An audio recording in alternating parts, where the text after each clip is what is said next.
Hey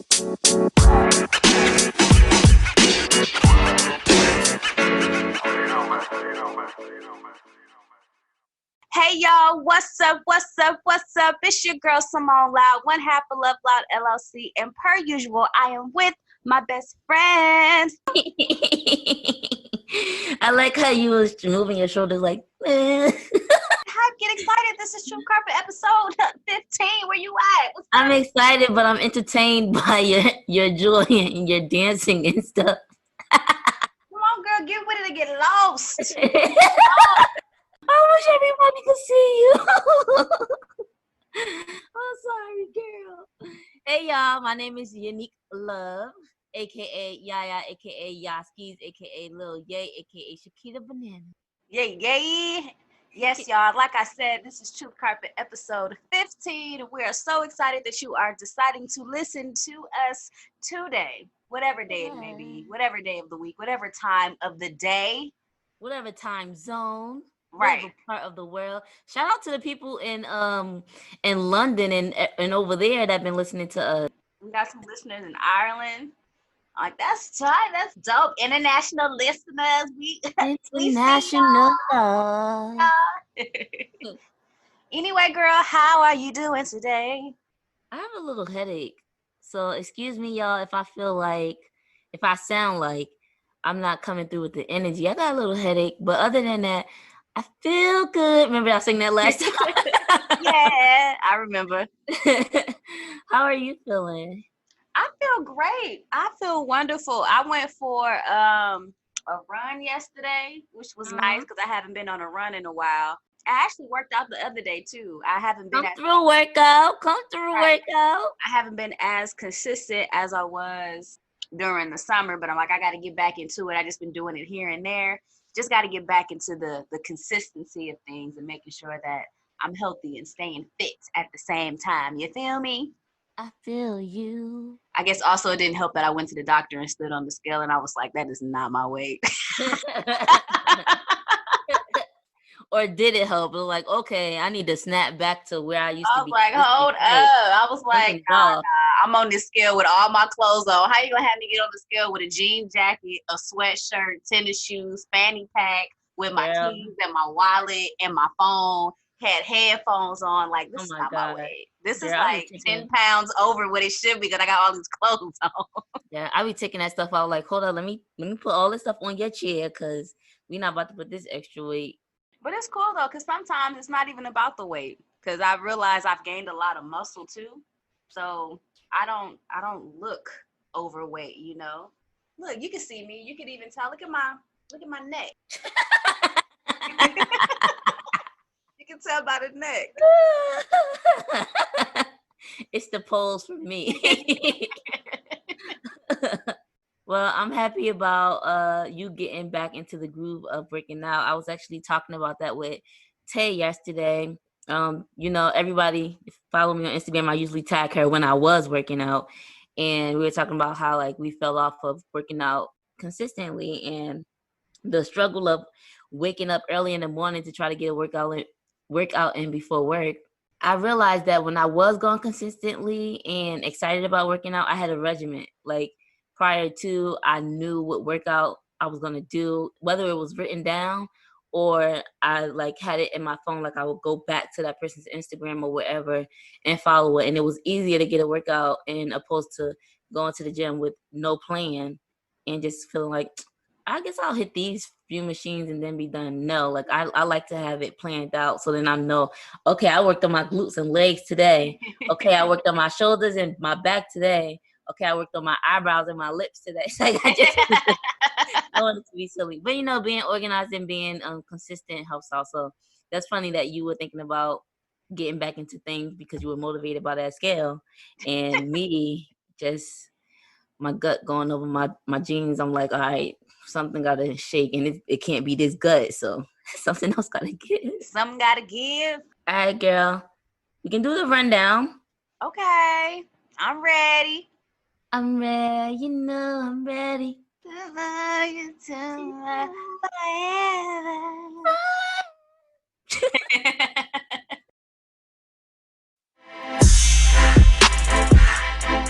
forever. right, y'all. Y'all know what time it is. I'm going to give you the rundown for episode 15 of Truth Carpet in Dorm Story. We're going to be discussing things that we wish we knew then that we know now from when we were in college into our adulthood lives. And then when we get into Suite 223, Yaya will be reciting a piece entitled Heartbreak. And then in our hot topic segment, y'all, we talking about money, money, money, money. Money. We having some money talk with a very, very special guest. So make sure you are tuned in for that segment. And then in our scenario segment, we're giving you 2 prime examples about saving money from people that are not us. What did they do in order to keep some shmoney in their savings? And then, of course, we got the announcements at the end. There's always something for everybody. We have a lot to tell y'all, so please, please, please don't miss out on the announcements. You never know what you're going to get. All right. You ready for dorm stories? Yes, girl, but the please, please, please. I was like, all right, come through, James Brown. I think it's James that said that. Let's get into it. Please, let's get into it. Please.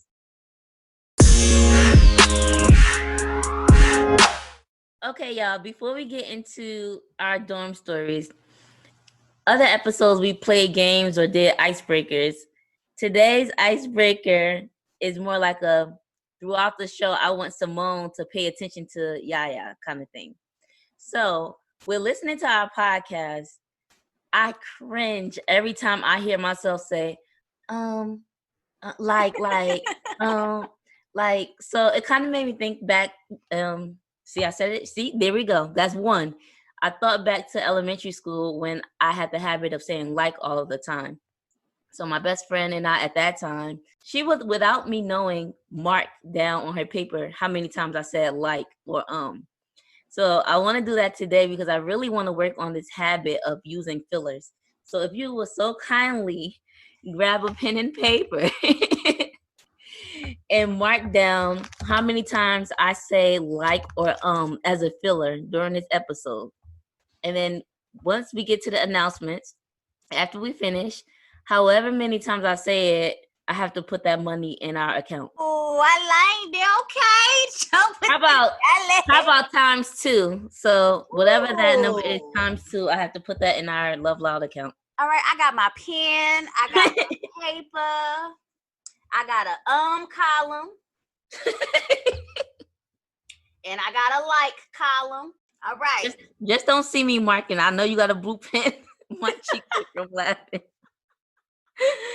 All right. So this is a good activity. Right. This is news to me, y'all. Sprung it on me, but I'm excited. Sprung it. All right. So let's get into our dorm stories. Simultaneously, we'll get into our game and we'll see what the numbers are, how much I owe at the end of this episode. So our dorm story today, we're coming back to college. What is something that you wish you knew when you were in college? I wish I had a greater understanding of credit and how it's used. My mom set up my first credit card to get me started by buying my plane tickets back and forth from flying home to school, all that good stuff. But I always felt like it should have been something that I had a class on in high school. What is credit? Why is credit important? Why do I get so excited when my credit score goes up? Yeah. That is important to me now, and I feel as if I had more knowledge behind it, I feel like my credit score would be a little better. But who knows? I also wish I was educated to a life outside of going to a 4-year college. I love my experience. I'll never replace it. But I feel as if there was a repetitiveness of going to college as if it was the only choice. And I believe because I was the first in my family to actually go to college, it was pushed on me a lot. I just wish there was more education behind what else is out there, what else is available, whether I chose to go to a trade school, whether I chose to go to a 2-year first, opposed to me just going like directly to school, maybe take a year off and truly think about exactly what I want to do. I just feel as if those options weren't presented to me. And then lastly, I've always wished there were more opportunities when I was younger to learn about entrepreneurship. At this point, I've been learning as I go. Yeah. And I didn't grow up around a lot of entrepreneurs. And if I did, I didn't know because I could have learned from them. Right. So opposed to me learning as I go and us having our business, I wish at that time there were more lessons and classes behind entrepreneurship while I was in high school. I feel like there should be classes on that too. I agree. What about you, girl? What is something you wish you knew then? I would definitely agree about the whole trade thing and the entrepreneurship. Specifically, I was thinking about B school at What's Clark B Atlanta school? Business School. Oh, okay. So Clark Atlanta University was really big on business school. I think that's one of our top majors. But let's go back. So what I wish I knew now was how great my talents are and how profitable my talents are. Sometimes I wish that I would have enrolled into B school and focused on that opposed to psychology. So when I went to high school, we had a class, I think it was called college advisement or advisory, whatever it was, but we talked about college. We talked about college and what majors you wanted to partake in and different things like that. And they asked us the question, what kind of job or what career would you choose if you weren't to get paid? And I chose psychology and counseling. I never looked into psychology as far as what it took to be a psychologist and what it took to be I'm slapping my knee because I know the game, right? What it took to be profitable in a career and to excel in a career and to be on top of the career. I never knew that after undergrad I would have to go to grad school and get a license and all these things that would come with it.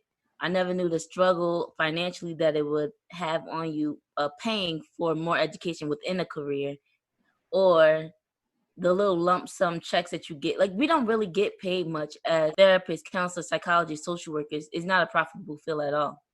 So the funny thing is, while in grad school and even now, when people hear that I have 2 books, when people see my artwork, when people hear about all these other things that I have going on, they're like, what are you doing here? And I used to get offended, like, what you mean? What am I doing here? I got degrees. I got this. Like, I'm as good as you. But now I see, like, what they're saying. I have so much talent and so many God-given gifts that I could have used that as well to make a profit in those things. Specifically, I knew, like, while I wanted to be a psychologist or study psychology, I was also into architecture. Ooh, And you for know that real? takes, I was yes. too. Oh my gosh, I used to want to be an architect. Anyway, continue. With that, it's artsy. It's an artsy thing. But aside from that, I think I was in 11th grade. We had a project where we had to create a blueprint of a house. And it went into like groups of whoever had the top blueprint or whatever. I guess that was doable. And mine was top, whatever the number was. And then at the end, myself and 2 other peers won. But just learning about, yeah, because we had to, so we did the blueprint, then we had to make a model home. But whoever had the blueprint, whoever won the blueprint part, got a team of people from the other people who didn't make that cut. Then we had to make the model home. Then we had to have an open house where our parents and family members came in as if they were like going to look at houses and stuff. Mm-hmm. And then the parents got to vote on which house they would really buy. And myself and 2 other peers, we won. And just learning about that was so much fun. And I really got into wanting to design houses and everything. But I felt like if a building crashed down or something don't go right, I don't want it to be on me. And I knew with architects, it's so much math that goes into it. I was like, I don't know. I don't feel that confident. So I kind of like fell back off of that dream. But if I was given an opportunity now to go back to school, because sometimes I'd be like, I don't know if I want to go back to school. But if I was to go back to school for something, it would probably be architect, if not business school. Okay, that's so cool. Thank you. You're cool. Americans be like. That's funny. All right, darling, are you ready to mosey on over to suite 223? Yeah, girl. Let's do it. All right, y'all. Welcome to Suite 223, Love Loud's Poetic Suite. I'm going to be reciting an original poem from my first book, Heartbreak of a Broken Mind.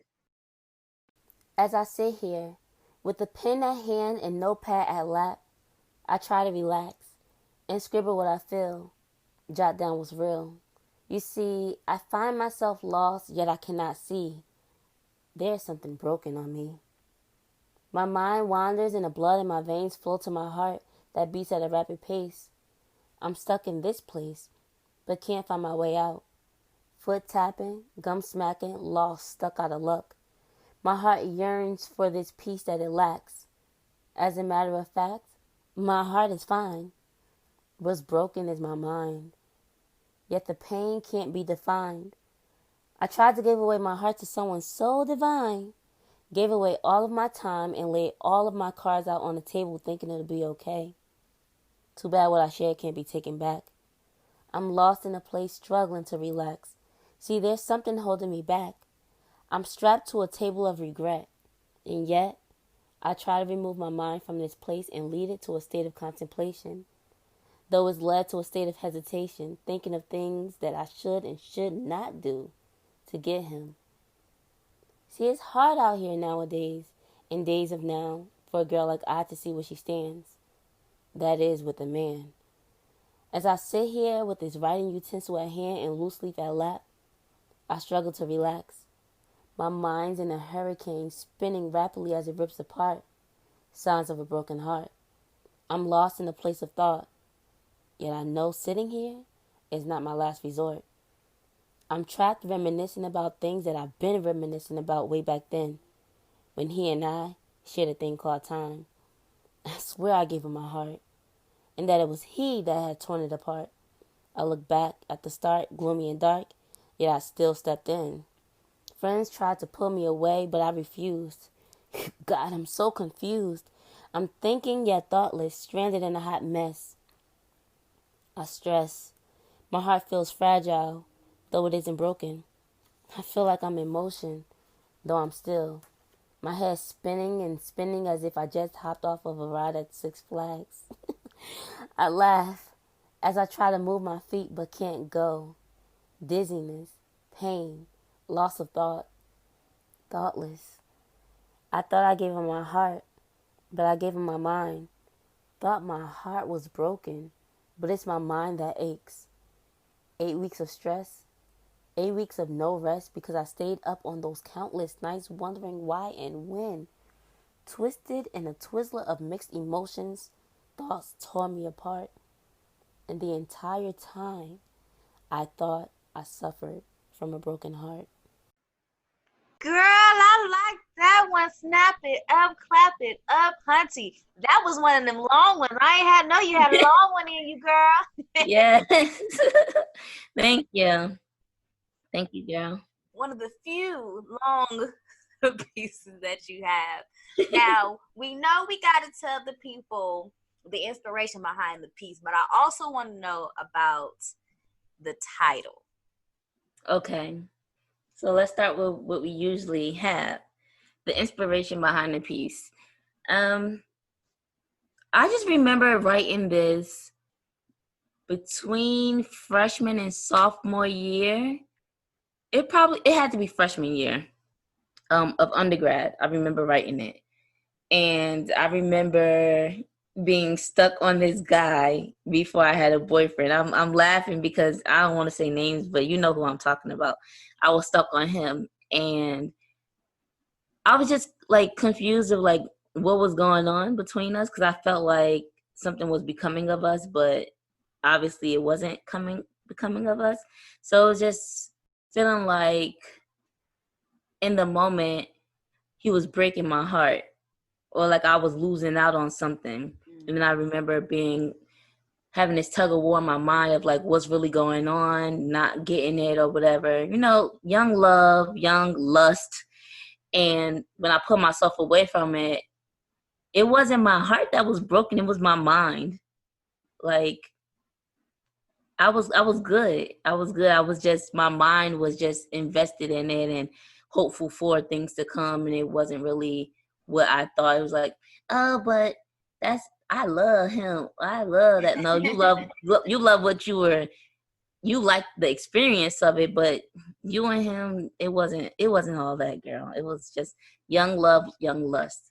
I went back and forth with the title. I didn't intend to write the poem. I just started writing, and then this is what I got from it.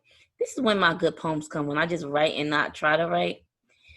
Oh yes, I know those kind of moments when you just let the pen do its thing. Yeah. But the title is really interesting, Heartache of a Broken Mind. I don't know how I decided to create this title, but it's just basically what I just said. When you think that somebody broke your heart, and it's not really your heart that's broken, it's just like the stress that you put under your mind. Mm-hmm. And you're kind of giving me a headache. You're giving me a headache, but it's not a headache, it's a heartache, because your mind is broken and your head wasn't broken. I mean, and your heart wasn't broken. I don't know. It's just a play with words, but it really defines everything. I don't know how Webster will put it in a dictionary, but the definition is what I just read to y'all. Heartache of a broken mind. That's dope. I love it. He played with my mind. I can never get through an episode without singing something. Thank you for sharing. Thank you for listening. All right, girl. Are you ready for the next segment? You know what time it is. Tell me, boo, what the next segment? Hot topics. We could work with that. Okay, girl.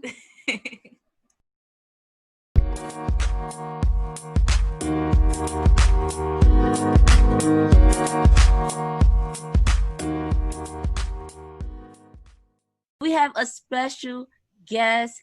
Her name is Gia. She is the founder of Pretty Girls Plan. Welcome, Gia, to our podcast. How are you doing today? Hey, girl. Thank you so much for having me. How you guys doing? Very good. Very good. I'm a little chilly over here, but hey, it's that time of the year, right? Right. It's expected to be chilly. I learned about Gia. I learned about you actually listening to another podcast about your budgeting envelopes and things like that. So when Simone and I were talking about having this episode, even though I asked Instagram, who is somebody we can have on our show, Gia just popped in my head, but I still sent my question to the media. I hit her up on DM. I was like, I actually think I want you. I want to talk to you. So I'm excited about this episode, and I'm excited to dive in these questions and actually learn from you today. I'm excited too. Thank you for thinking of me. I said that in the DM when you first brought it to my attention. I was just super excited to be recognized and to be noticed, because I'm still such a small business. So I appreciate you reaching out and wanting to hear some of the things that I've learned along the way in my financial journey that I could share with everybody else. We're going to start off with our first question. How would you define your relationship with money? And Gia, you can start us off. Oh man, my relationship with money has come a long way. When you're younger, you just want to shop. You get money. Mm-hmm.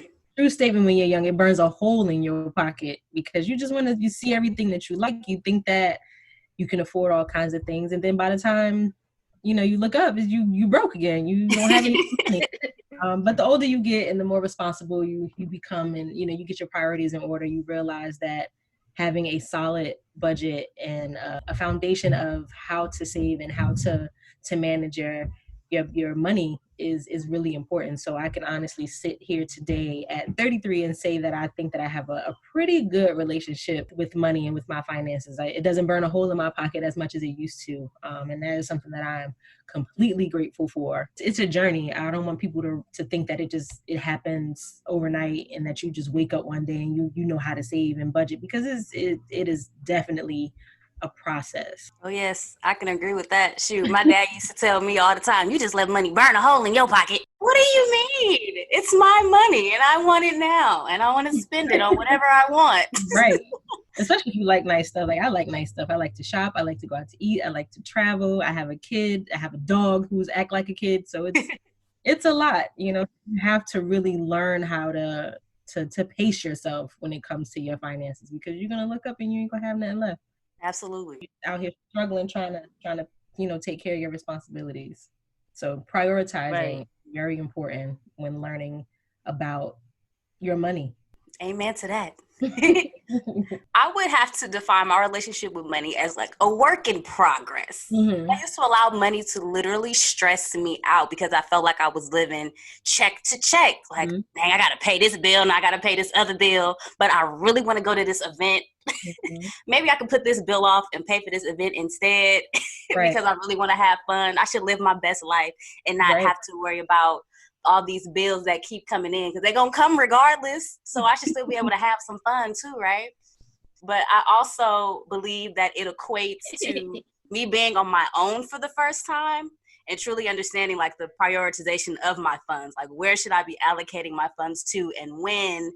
And understanding I can still have fun, but sometimes I got to say no sometimes. And that is something that, young people have a hard time understanding. Right. You don't want to feel like fear of missing out. Ooh, I just had a meditation on that yesterday. FOMO, the fear of missing out. It is real. You think you're gonna, oh my God, I gotta go to this party. I gotta go to this event. I gotta go to this thing. I gotta go do that. It's like, well, you could skip an event or two. Right. You're not missing out on nothing. There'll be other opportunities to do the things that you want to do, but right now you need to do the things that you have to do. Right. That's why I'm blessed now to be in a position where I'm able to save more than I'm spending. I probably feel like COVID has been able to help me save a little bit more because I can't go places and do the things that I used to want to do. So now I can save more towards things in the future whenever we open back up. Right.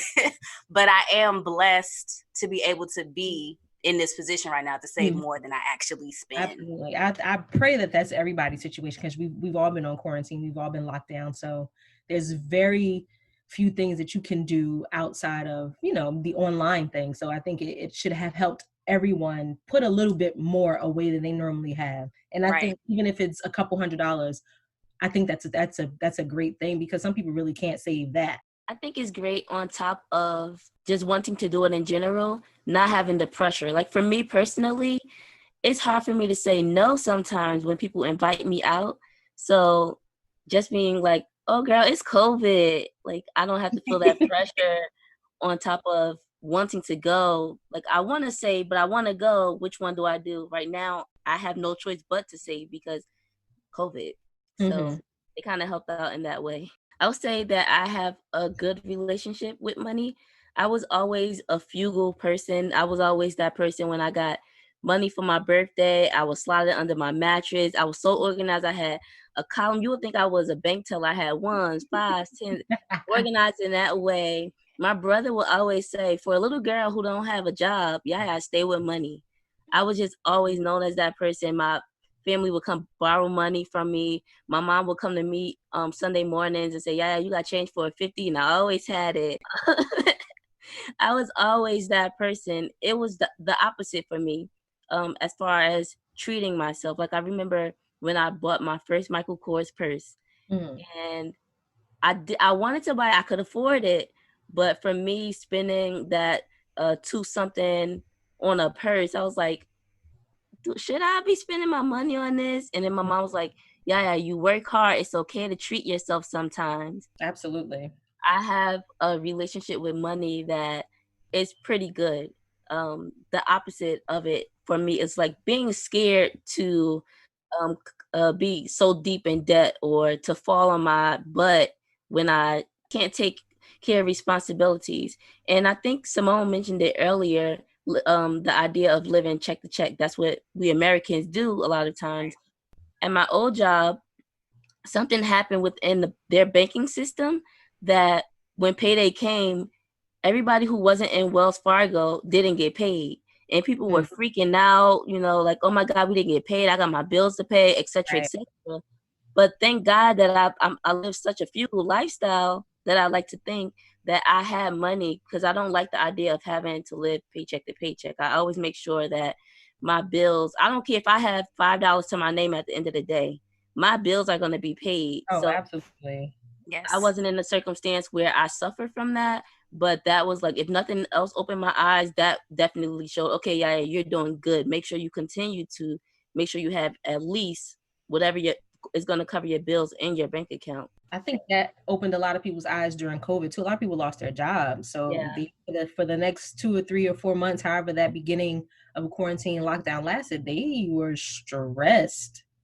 Right. You know, they had no cushion. Yeah, they didn't have that fallback money to keep, you know, their bills paid and to stay afloat. And it's a really sad situation because some people really can't help but to live paycheck to paycheck. Right. That's why I really, really encourage, you know, finding a budget that works for you. Even if you can only put 15 or 20 bucks aside a month, that is still something for you to fall back on. You could pay something with that money, you know, so that you don't find yourself in a situation where you are without. Right. Right. You don't want to be without. The last thing you want to be is without. Especially in 2020. You do not want to be without anything in 2020. Right. So you're doing, I'm smiling so big because you're transitioning us into our next question, which is, what are some saving or budgeting tips that you believe are beneficial for financial freedom? Definitely having a realistic budget. I can't stress, and when I say realistic, I mean if you can't save $200 a month, then you shouldn't be, you know, stressing to save that. If you can only put 30 or 40, 50 bucks aside every time you get paid, that's fine. That is, nobody's going to judge you for doing that. You are doing something that will benefit your future and the future of your family. So that is completely okay. I wholeheartedly agree with putting something to the side. Like I said, it has to be realistic, and you have to, it's a discipline kind of thing. It's not something that you can do today and then next month you don't do. You have to be consistent with it. And the more consistent you are, the more it will grow. And the more it grows, the happier you will be to see it. And it'll be like, well, damn, if I could save $300 in this amount of time, how much would I save if I do it for 5 or 6 months? You know, come on, consistency. Yes, you have to be consistent. And it makes you feel good to see an amount in your account that you've never seen before. I can attest. Can I get an amen? Yes. So it's really important to be consistent with your budget and to be realistic in how much you can actually save. Yes, absolutely. I know one of my favorite things to do for saving money is just thinking in advance for something. So I always have an envelope, something that I can see. I'll literally take the money out of my account as a way to say, well, this will keep me from spending it. I literally take it out and I place it in an envelope and put it on a wall and say, whatever it is I'm saving for, so I can constantly see what I'm working towards. So if I put $5 in this week, I'm able to save a little extra, do $100 this month, whatever it may be, whether it's a trip, a laptop, maybe a pair of shoes that I want to have by my birthday. Who knows? Girl. But it's just that I have it there to constantly remind me, like, this is what you're working towards. So you keep working towards that right there. This is your why. That is like our Pretty Girls Plan #1 seller, our budget tracker envelopes. It's the cash flow system. You have that money on hand for whatever, whether it's rent or mortgage, like you said, a vacation, a new laptop, a pair of shoes, a bag. It's something to look forward to, so that you go back to it. You say, oh, wow, I got $500 in this envelope. I didn't realize I had that much. And then sometimes you be like, well, I don't really need those shoes. I'm going to just add another $5 to it. Because I know one thing for sure. I'm an active window shopper online. So I'm the type to, like, I'm just scrolling. Ooh, that's cute. I'll just put a bunch of stuff in the bag. I'll just, I like this. I like that. And then I'll go see how much it all costs. And I'm like, do I really need all of this? So I'll put it away and maybe come back to it later. And I'm like, nah, I'm not going to spend this money on this. But I know Klarna and Quick Pay and Afterpay, they be tempting me. Like, I can just make 4 little payments, $50 here, another 2 weeks, another $50. I mean, it's kind of the same thing. It's very enticing. Yeah. Right. But I also think, like, is this something that I want or is this something that I need? What else could this money go towards? Always make sure your needs are met before you tackle your wants, because your wants are not going to pay the bills. Right. Yeah, always tackle your needs. But like you said, making sure that every single bill you have is paid before you ever decide to buy something, before you decide to treat yourself. Right. You know, your rent is paid, your water is paid, you have groceries, you know, your kids don't have any needs. then you could think about, doing something for you. But until then, I think prioritizing is another major necessity when trying to budget and being on the journey to financial freedom is really prioritizing. So many people don't prioritize. They put themselves over, more important things. Right. Sometimes they're not living within their means. Yeah, you gotta live below your means, especially now. You have to definitely live below your means. A lot of that eating out and that DoorDash and Uber Eats, and you got to cut that stuff real out. quick. I'm hungry. I don't feel like cooking. What can I order tonight? Right. Those fees add up because if you go sit in a restaurant, you don't even pay that much. So you really have to think about that when you're trying to order stuff off of Uber Eats or DoorDash. Right. A fun fact about those on Uber Eats and DoorDash, the fees that they have for like the ribs, if you're eating inside the restaurant, it might be $20, but on the app, they'll post it as $25. Plus, they have the fees that they show you on the bottom and then the delivery fees. So if you can, just go to the restaurant. It's cheaper. Take out, yeah. Right. Just pick it up. Or just cook at home. Yeah. Or just cook at home. Right. Cook at home. And I know, like you said, sometimes you just really don't feel like it. Make something quick. Right. But yeah, it's all about being consistent, prioritizing, and finding what works for you. Not every budget knack out there is going to work for everybody. So you really have to find something that really works for you. And I feel like the cash envelope system works for a lot of people. It's very successful. It's so easy to do. You give yourself a weekly or a monthly budget, and you will put that into the envelope. And then over time, you start to accumulate funds. And like I said, it's really gratifying to see like, oh, wow, I saved my first $1,000 in cash. Let me go ahead and deposit that and start over. Right. Looks beautiful. Yeah. Like, oh my gosh, I can't believe it. Let me deposit that and start over. Yes. So I have Gia's envelopes, and I use my pink one is in my car, and I use that one for loose change. So whenever I have any ones or fives, then I put those inside the envelope because that's my gas money envelope. And a lot of times I look in there, I'm like, oh, I got a lot of money in there. Like one day I was like, okay, I'm gonna have to use my credit card. But then I think I opened it for tissue, and I saw in the envelope it was thick because there was a lot of little ones in there. But I used that to fill up my tank. I was like, okay. Yeah. So now, and that's another thing I try to emphasize: swiping your card less, because you have all these ATM fees. You have these merchants have their own fees that they take out that you don't see until you check your statements. So the less you use your card and the more you use cash, the more money you'll have in your account. Minimizing how often you swipe that card. And then there's a lot of fraud out here too. So you want to try to steer away from that as easily as possible. So using cash is always a better option. My tip would be a quote that I have on my wall is buying things you don't need is stealing from your future.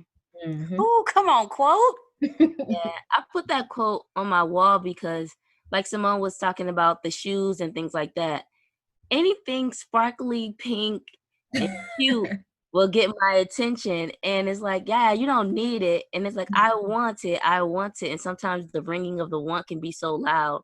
But I do have a bigger goal of wanting to buy a house and wanting to do all these other things. Like I would rather go on a vacation than to have the newest sparkly bag.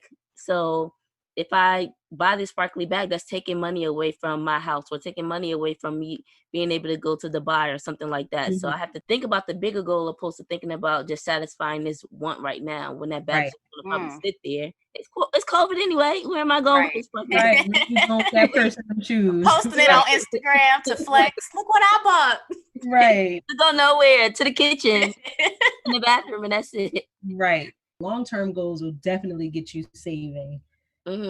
Definitely have you thinking about things and money differently when you think about, okay, I'm this age now. I want to start, looking at houses. I want to purchase a new car. I'm thinking about starting a family. I need my finances in order. Exactly. So I need to start doing that, and this is the path I need to take in order to get there. Right. So shoes and bags don't really coincide with what I got going on right now. So the shoes and the bags will always be there. Right. Exactly. It's going to be always something that you like, something that's sparkly or glittery that's going to catch your attention. Aside from that, when I first started budgeting and becoming independent of my parent and I had to spend on my own, I came into a habit that I broke, but I'm thinking about getting back into it. I had an Excel spreadsheet. And every time I spent money on something, I will put it in an Excel spreadsheet and put how much I paid for it, and then also put when I paid it off. Like if I use my credit card, then I'll mark all of that stuff down. And it was really helpful because, for example, we'll go back to the going out to eat example. In my little head, I wouldn't think that I spent $300 in 2 days on food. Yes, on food and snacks and having fun and all that stuff in a short amount of time. But when it's written down, it's like, okay, it helps me to work on quote unquote my bad habits or my spending habits that I have. Like, yeah, you really spent all this money on buying chicken wings and Chinese food and chips. $300 on at the corner store. Are you serious? So it kind of helps for budgeting and a wake-up call in that way and help me organize my money. And I know some bankings like Bank of America and some other places may have it where you can set your budgeting in your account. So then it'll tell you if you overpay or anything like that to kind of help you stay within your means as well. Right. It'll be like, you spent $300 less than usual. Right. Come on, $300 less. Yes. Yeah. Good. That's good. We're going to up it to $400 to $500 next time. What can we take out? What don't we need? Work in progress. Right. Yeah, absolutely. Seeing things written down opens your eyes to what you're really doing and where your money is going. And it'll make you say, oh my God, I can't believe I spent that much on this and it's a bunch of BS. So absolutely writing it down and visualizing it and seeing it definitely helps you want to save money. Like, I can't believe I spent, like you said, $300 on the corner store. Yeah. I actually had a book. It was a physical book that I found for like $2, and it was like, what are your bills for each month? And then on each page it's like, well, what are you spending every week? And then like, what's your budget for play stuff? Like, what do you want to set aside for that? And then at the end of every month I was like, ooh, okay, week to week I'm spending I don't need to pay for that no more. Let me take that out.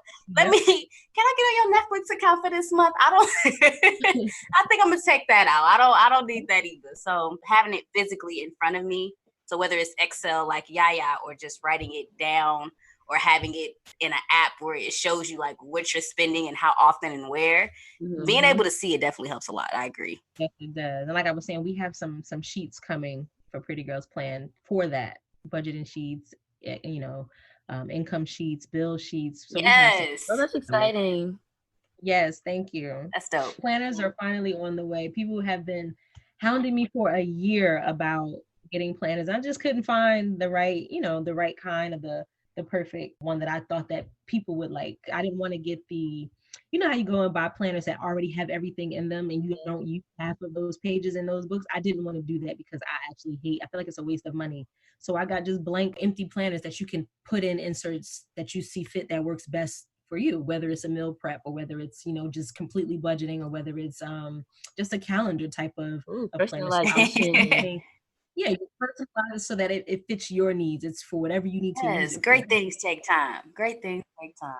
Yes, they do. They're coming. So everybody will be able to visualize and see what they're spending their money on. Yeah, I think that's awesome. And before we get to the next question, when Simone was talking, she mentioned, the different things that come out of your account each month.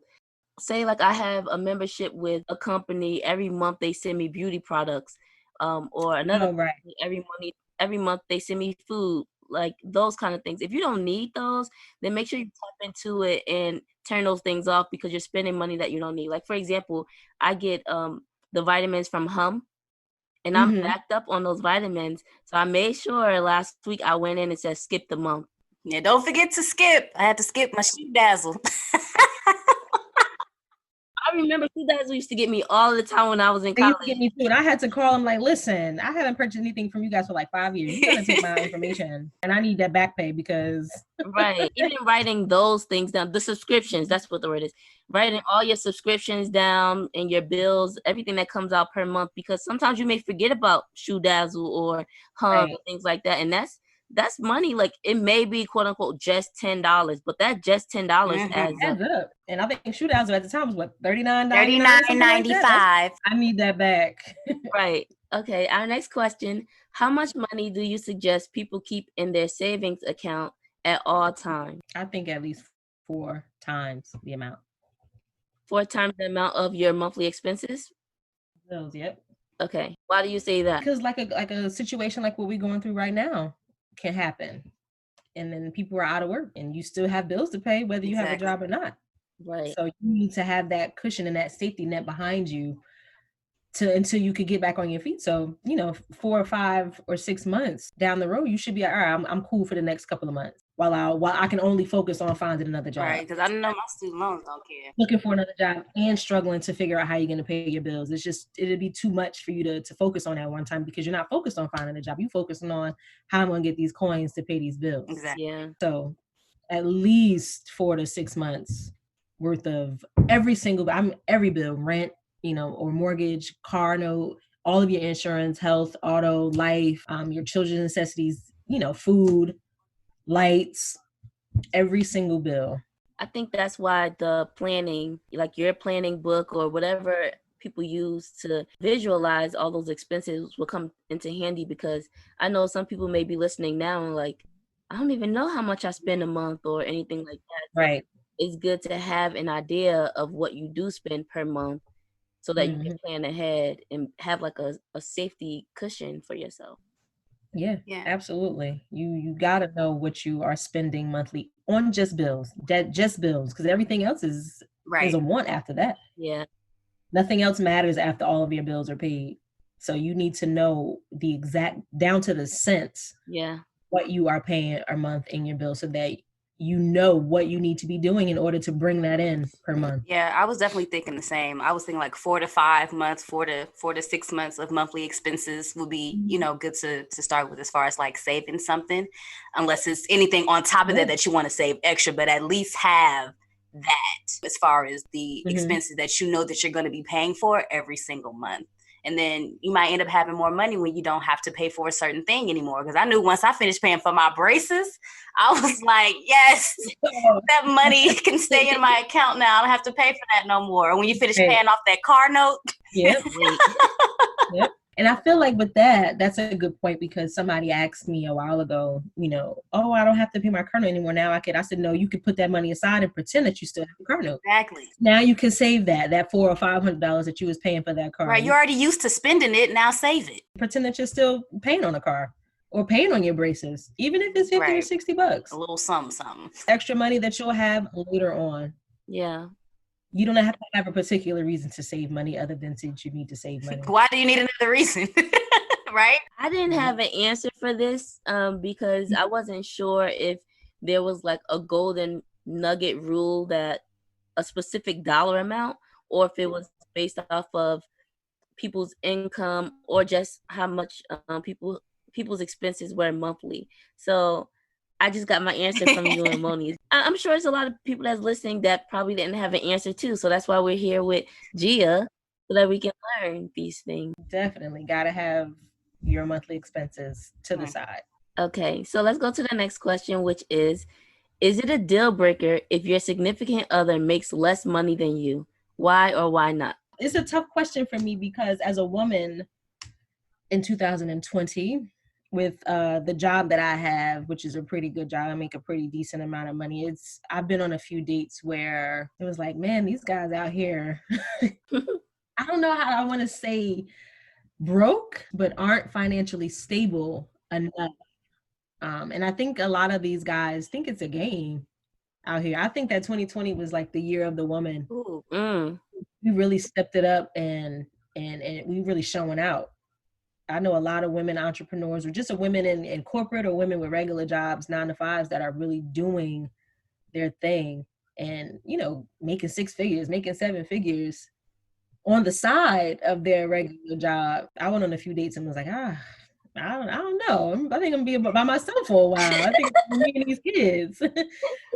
But I really couldn't answer this question because it could definitely be a deal breaker, but you don't want to come off as one of those kinds of girls and be stereotyped as a gold digger or as someone who's after a guy for his money. But there's guys that are after girls' monies too. That is true. Yeah. Ooh, that is true. It's a conflict because I went on a date with a guy and he's like, oh yeah, because I know you work at this job, and I was like, are you going, is this an interview?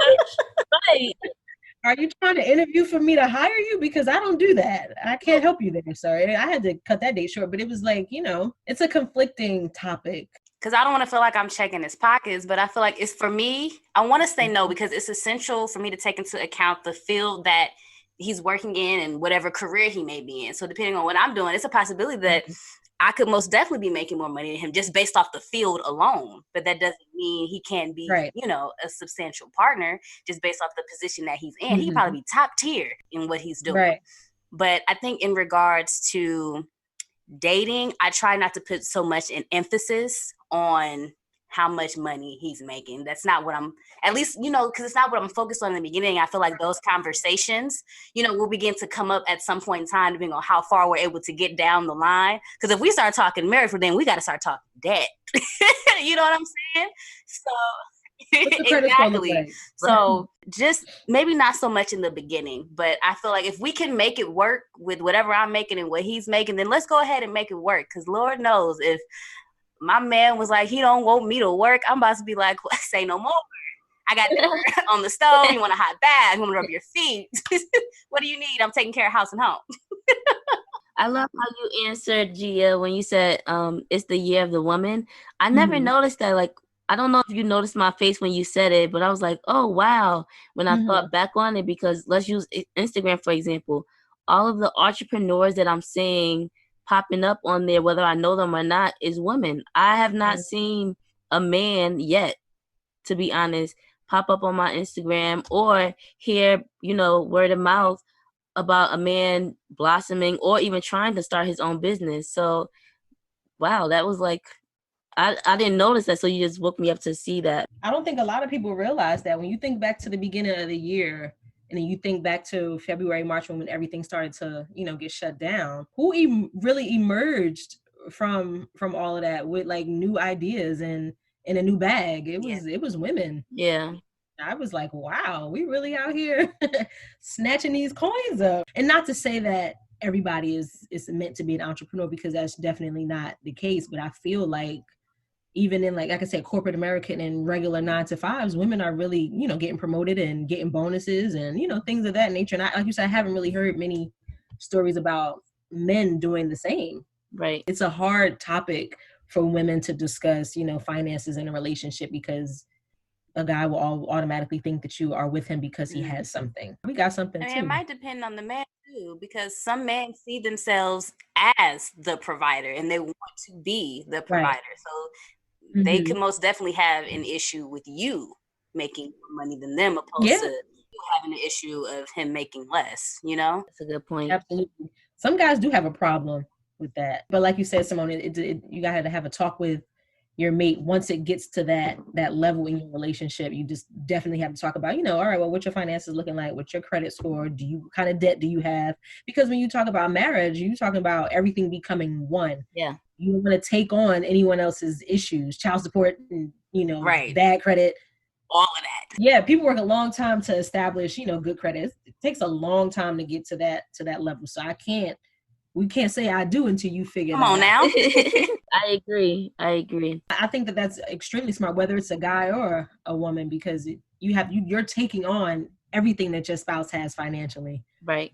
So you now have one solid credit score, and they can't go from a 750 to a 4 something because of you. No. My heart stopped for a second. I've heard situations where it has happened. People didn't talk about, credit scores and finances until after they got married, and that good credit score dropped. Or, you get your wages garnished because somebody's behind on child support. So you really gotta, it's a conversation that needs to be had when things get serious. Yeah. Beware of those guys that ask you about your money while you're on a date. Yeah. So creepy. But I also think within our culture, it's taboo, whether you're talking to your coworkers or to your mate about money. It's a question that is kind of iffy. Yeah, it is. It is like why are people so, like you said, so iffy about opening up about their finances? And I think that might be because people really don't have an answer. Mm-hmm. They may not know, how to say, or I'm not making as much, or I'm making a little too much. Yeah. So it'll raise, either or will raise a bunch of questions that they might not be prepared to answer. Well, I know for me, initially, the younger, like teenager, early 20s, I would say he had to have, I had a dollar amount of how much a guy had to have in his bank did? or make. Yeah, like the idea of like what kind of guy I wanted, and he had to make more than me. But then now I'm like, it's not all about the dollar amount as much as it is how he lives. Are his bills paid? Is he taking care of himself? Like all those things matter more than the amount of money that he makes, because he can make 6 figures, but all like he can have a whole bunch of debt and still be a bum. and still be a bum. All of that stuff doesn't matter as much as how well he's taking care of himself. Is he good at budgeting? What's his credit score? All those things like that.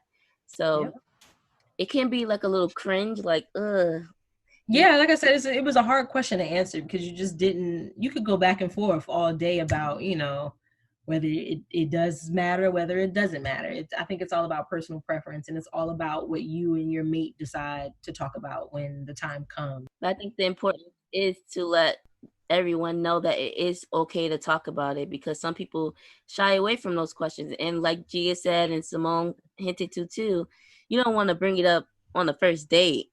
But Right. if you find yourself interested in the person and you can see longevity perhaps in what you have, then that's one of the things that you do want to bring up, because you don't want to end up like the example Gia brought up and then end up in a situation that you went from having a beautiful credit score to now you're suffering because of your partner.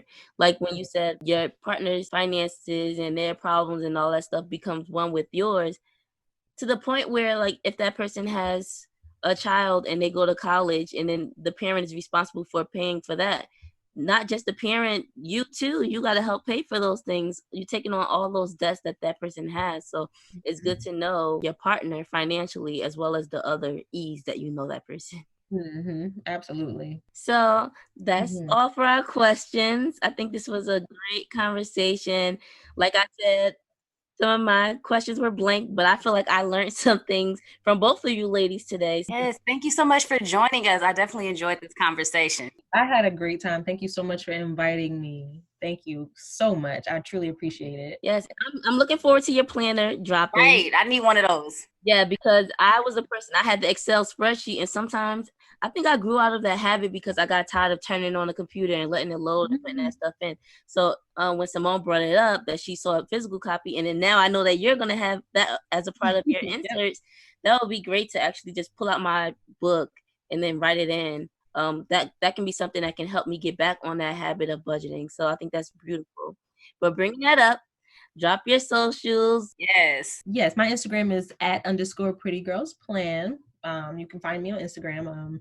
I will be uploading tips and stuff like that every Tuesday and every Thursday, so be sure to check us out. I don't have a release date for the planners or the inserts yet, but they will be coming hopefully before Christmas. That way you can, have them as Christmas presents. Yes. They'll be here before the end of this month or beginning of December.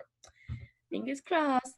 And how can people find out about your envelopes? You can go to Pretty Girls Plan. I have a website coming as well. So you'll be able to go to prettygirlsplan.com and then purchase them directly off the website. But for right now, you can purchase them via DM @_prettygirlsplan on Instagram. Hit her up, y'all. Y'all know y'all want them envelopes. I have some too. It's very affordable. Yes. So we're going to drop Gia's socials under the description. So if you didn't write it down, maybe you're driving, maybe you're in the shower listening to this podcast, don't worry. Just look in the description box and you'll see all of her information there. But thank you so much, Gia, for participating in this conversation with us. Thank you again for having me. Yes, no problem. Hopefully we get to talk again soon. Yes, soon. Absolutely. I'm down for it. All right, y'all. In today's scenario segment, we have 2 pieces of advice from 2 different types of women on how they saved money in their lives. The first one comes from bustle.com, and this is Lauren. She is age 22. During the first year of living on my own, I've learned a few small ways to save money that actually work. Swap out any fancy big coffee drinks for a small black coffee. It does the job for less money. Buy a big lunch so that you can have half of it now and the other half for dinner or lunch tomorrow. Think of a trip you'd like to go on in the near future or the type of apartment you want to live in next. And look up the price. Keep that price in mind and give yourself a breakdown plan for the next few months or year for how you can save for that. Even if you end up not taking the trip or moving into that apartment, you'll have a lot of money saved up for something else that you want. I think these are good points. I know some people who go to Starbucks every day. Right. And Starbucks is not cheap. Cause those $3, do they even have cups that's $3? I know when I go, I pay like $5 something and I barely ever go. But the people that go every day, that $5 every day adds up 5, 10, 15, 20. That's $35 a week. And I'm sure they probably get a cookie or something too. $35 a week times 4 weeks, sometimes 5 weeks. So that's a lot of money in a month. So that's smart of her for breaking it down. Right. That's why I just spent $15 and buy a bag of coffee. That bag of coffee lasts me for a month for $15. I brew at home. Brew your coffee at home, people. You can buy Starbucks coffee and brew it at home. I don't know if I was watching something on TV or what, but they said that they had the Starbucks cup and they would put, I guess, homemade coffee in it, but they made it seem like to fit in for the world that they worked in, made it in a Starbucks cup. So if you want to keep it cute or whatever, you can have a Starbucks. They sell the glass, not glass. What is it? The mugs? Not the mug. They sell the big cups, of the Starbucks cup, the reusable ones. So you can buy one of those cute ones or a good mug or whatever and make your own drink at home. Ain't nothing wrong with that. I could definitely get the job done for less money, just like Lauren said. Exactly. I could definitely relate, especially when it comes to buying a big lunch and saving the other half for later, even though sometimes I'd be really, really hungry. And then I realized I definitely ate more than half what I was supposed to eat. But it definitely works out. I definitely did that yesterday. Bought lunch, big lunch, split it in half, and then I had the rest for dinner. It definitely works out in regards to saving money. I love that tip. Yeah, girl. I'm not intentionally the lunch thing. I have big eyes. You see my eyes? I have big eyes, especially when it comes for food. So I will order like a big dish and then I can probably eat a quarter of it. So I'm always good for stretching foods because I don't do it on purpose, but it works out in my favor financially. I remember also one time I went out for lunch with one of my girlfriends and I ordered a salad. And when the salad came, that junk was big. Like, you know how you get the big cartons of salad for the week or whatever from the grocery store? That, like, it was big like this. Like, the bowl was the size of my head. And I was like, oh, okay. And it stretched. It lasts long. So it was good for that sitting for us to eat. Then the next day, I had it with chicken. Like, I cooked the protein and then had the salad on the side. And then another meal, I had that salad again with another protein. So you can get creative with it. Like, for example, like I just said, if it's a salad, one day you have fish with it. One day you have chicken with it. If it's chicken, one day you have chicken marsala. One day you have chicken taco. Right. It doesn't have to be the same exact meal, but you can use that same food, even if you got it from Applebee's and you mix it with something that you got from a diner. Be creative with it. Right. Don't be wasting food, people. Don't be wasting food. Right.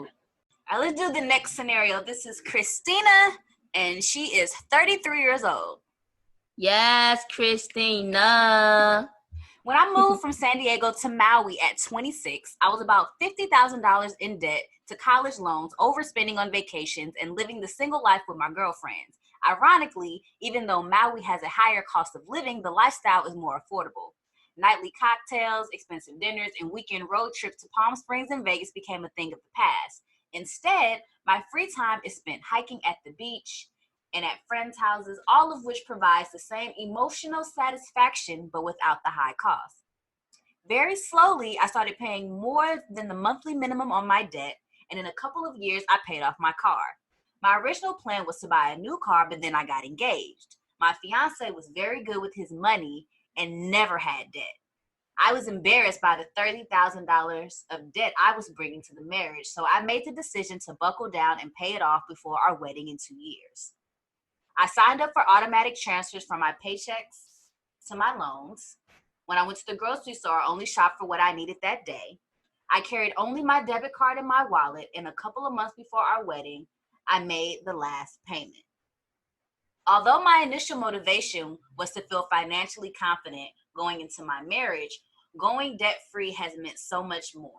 I have changed my spending habits, and now I have my own company. My husband and I save so that we have money allocated for goals and don't have to worry about paying it off later. Up next, we're budgeting for a trip to New Zealand. Yes, that's awesome. That's really good. I'm like, shoot, $50,000 in debt, girl, that ain't nothing. Girl, that's the first thing I thought. Girl, 30,000, that's less than 1 year at the CAU. My goodness. Girl, bless her heart. That was definitely the first thing I thought, because I'm thinking, I don't think I'm going to be able to pay off all my debt before I get married, but I would try my very best.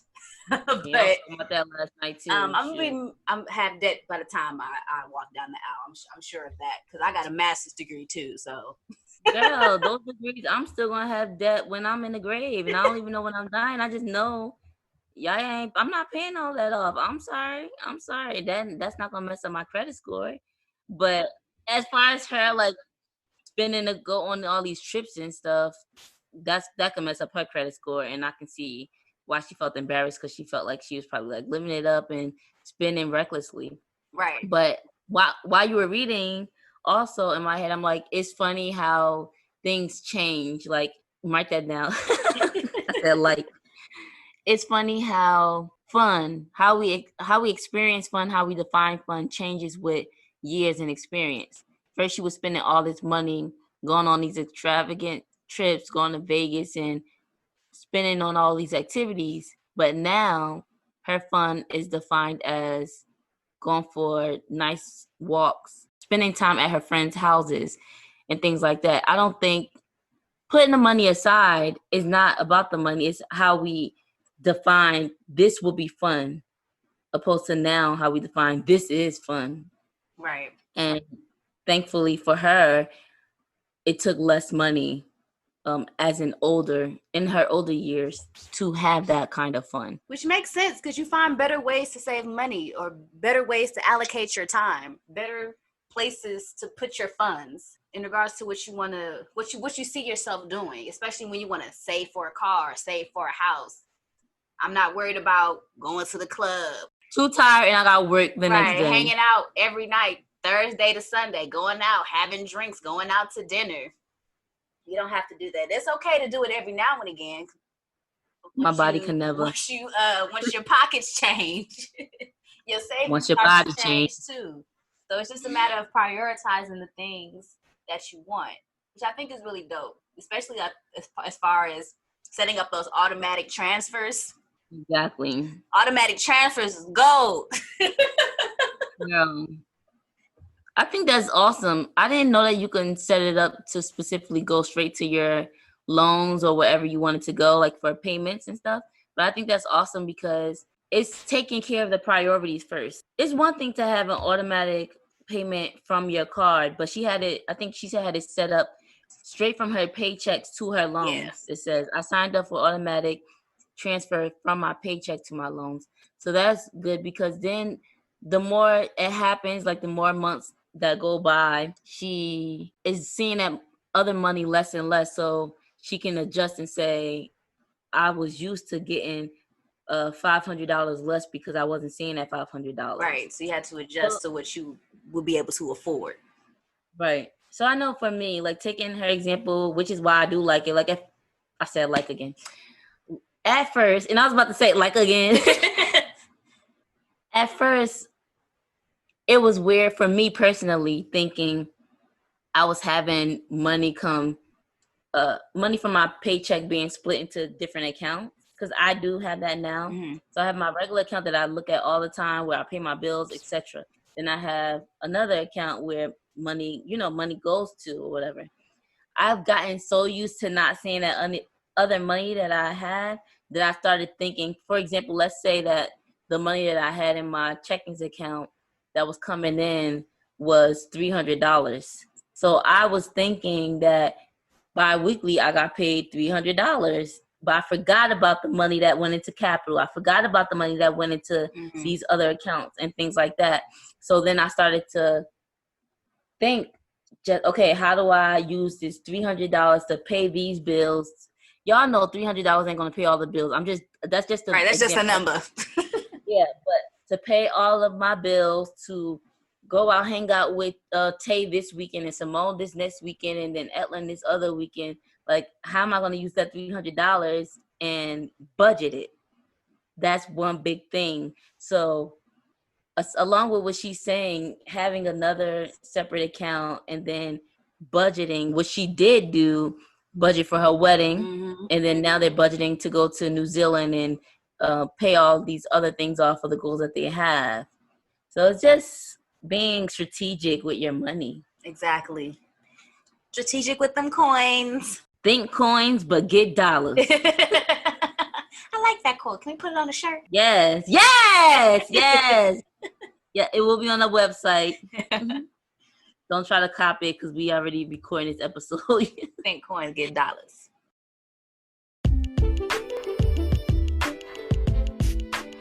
It's time for announcements. It's time for announcements. It's time for announcements. It's time for announcements. Hey, that jingle is, I'm getting used to it. I saw you bobbing your head over there. It's catchy. It is catchy. All right, what's our first announcement? All right, y'all.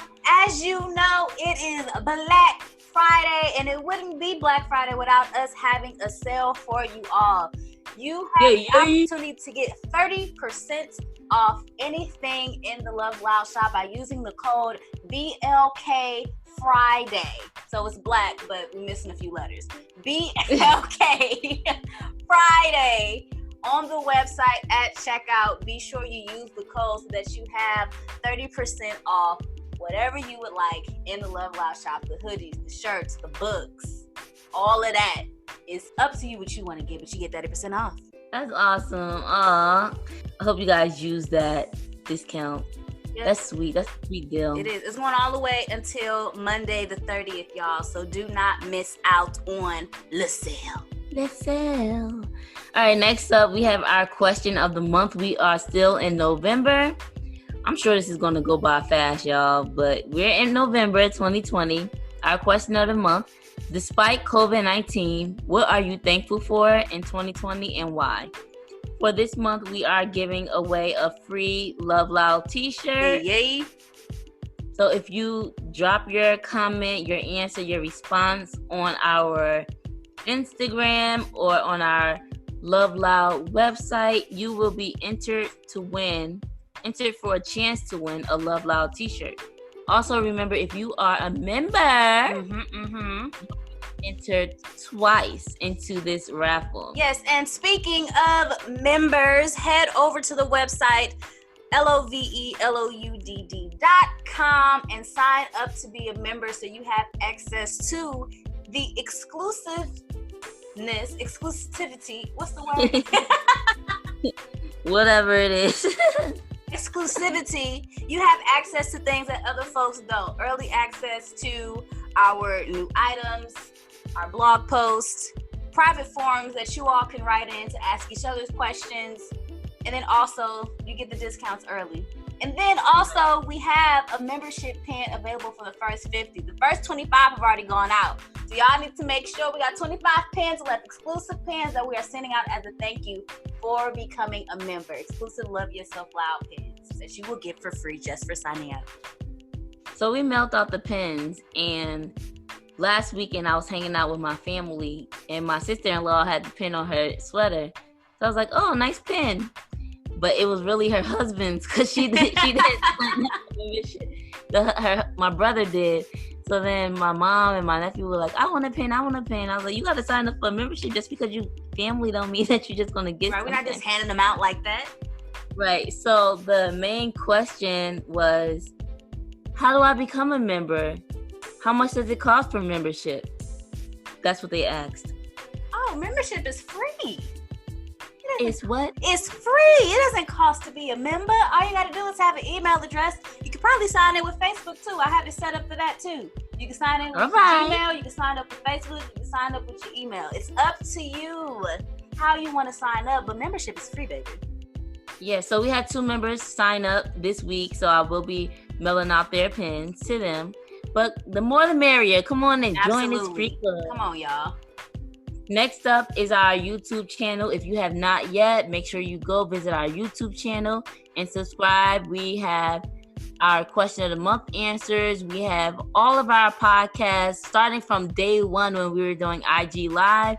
And we have other videos that are on there too. So if you are not yet subscribed to our YouTube channel, make sure you go visit our YouTube channel, Love Loud LLC. And just click that. But if it's not red, you have not subscribed. If it's not REG, you are not subscribed. So make sure you subscribe, please. Please and thank you. Alrighty. Yes. And then we also have our November blog post written by moi, #RealFriendsMatter. If you are looking for something to read, I ask you so very nicely to go to the website and go to the blog section and read #RealFriendsMatter and let us know what you think. Comment on it, share it with others that you feel it will resonate with. I definitely feel as if the blog is something that everyone could relate to in some form or fashion, in knowing who your friends are, seasonal friends, who really matters to you, why they matter to you. Get your mind really thinking about who you spend your time with and why you spend your time with them. So definitely check it out. Would love to hear your thoughts. And our final announcement. Yes, our final announcement is... Wow. What? Oh my gosh, girl, you're making me nervous. What's the last announcement? Our next episode is going to be concluding season 1 of Truth Carpet. Oh my gosh! Season 1 is coming to a close, y'all. Yeah. Oh my goodness. Can you believe it? We're just talking about consistency not too long ago, and now, man, we've been consistent so long. Now it's time to bring this season to a close and start working on season 2. Man, this is amazing. Yes, girl, it's amazing. Hold on 1 second. I got something for you. Hold on. What do you have for me? You over there laughing and giggling and snickling, and you on mute, so can't nobody hear you. What is this?